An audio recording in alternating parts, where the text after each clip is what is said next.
struggle is still going on.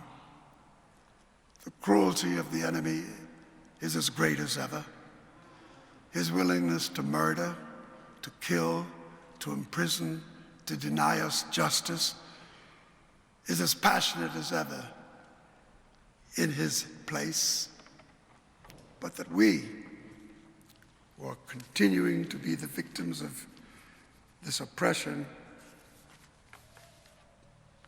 will never, ever give in to oppression. Can't even scroll my phone without somebody getting slaughtered. And even with our cameras up, no charges getting brought up. They body slam our fathers and they execute our daughters. So because of the language that was around it and the language that was used, oftentimes you couldn't believe it. They'll say, hey man, this guy got shot doing X, Y, and Z, and it's like, oh, it couldn't have been like that. You know what I mean? He had to do something else because you couldn't see it with your own two eyes. So as I did research, I started to look and find thinkers from different times and to read the language that they use and their voices. And I realized that we've been dealing with the same struggles, since we've been here as a community. But I'm not concerned about that now. I just want to be. We aren't engaged in any negative protest and any negative arguments with anybody. We are saying that we are determined to be men. We are determined to be people. We are saying that we are God's children. And as God's children, we don't have to live like we are forced to live.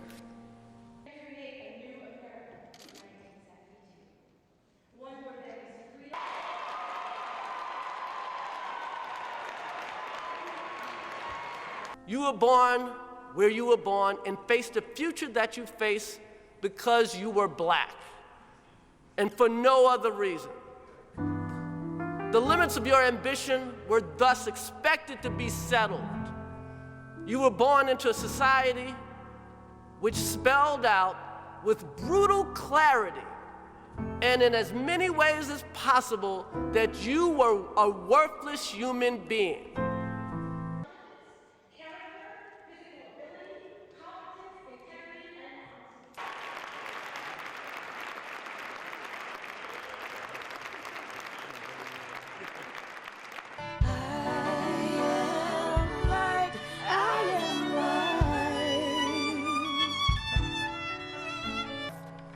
We, the Black Panther Party, because of our dedication and understanding, went into the valley knowing that the people are here in the valley, knowing that our plight is the same plight as the people in the valley, knowing that our enemies are on the mountain and our friends are in the valley. And even though it's nice to be on the mountaintop, we're going to go back to the valley because we understand that there's work to be done in the valley.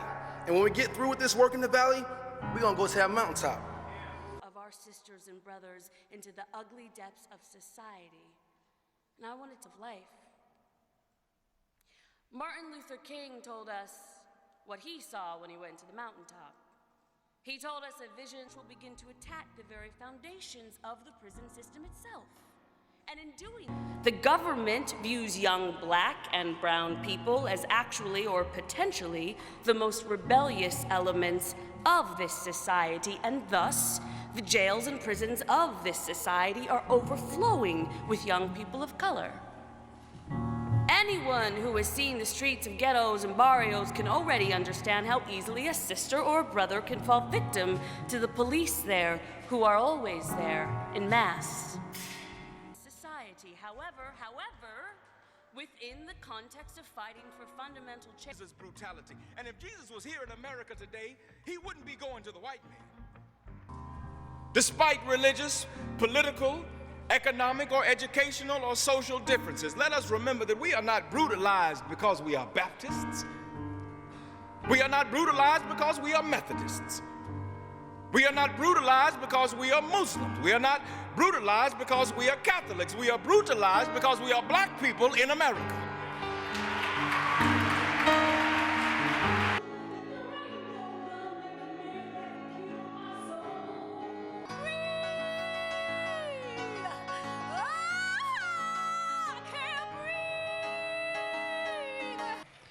If we don't find a way to like truly love ourselves first and like wipe out that lack of self-worth that's been established, then that then that economic power can never actually truly happen. And then even the success we get in America, we only feel like we're successful because we're doing things that white people already did.